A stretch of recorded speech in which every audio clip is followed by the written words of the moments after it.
সম্প্রতি সামাজিক যোগাযোগ মাধ্যমে একটি পোস্ট ঘুরে বেড়াচ্ছে, যেখানে দাবি করা হচ্ছে এনোনিমাস মেইন পেজ নামের একটি পেজ থেকে বাংলাদেশের কোনো স্কুল ধসে পড়া কিংবা ভয়াবহ কোনো দুর্ঘটনার পূর্বাভাস আগে থেকেই দেওয়া হয়েছিল।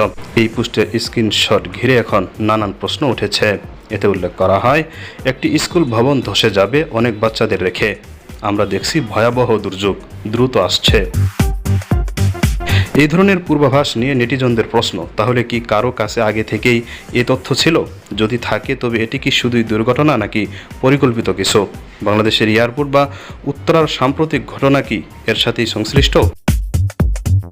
তবে বিশ্লেষকরা বলছেন, এ জাতীয় এনোনিমাস পেজগুলো প্রায়শই অস্পষ্ট ভবিষ্যৎবাণীমূলক বক্তব্য দিয়ে থাকে, যার বেশিরভাগই অসত্য বা অনুমানের উপর ভিত্তি করে।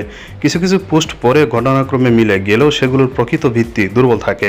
দ্বিতীয়ত, বাংলাদেশের উত্তরায় সাম্প্রতিক সময়ে বিমান বা বড় দুর্ঘটনা নিয়ে যে আলোচনা চলছে, তার সাথে স্কুল ধসে পড়া বা বাচ্চাদের মৃত্যুর সরাসরি কোনো সংযোগ এখনও পাওয়া যায়নি। এখানে পেজটি বিমানবন্দর বা উত্তরার নাম নেয়নি।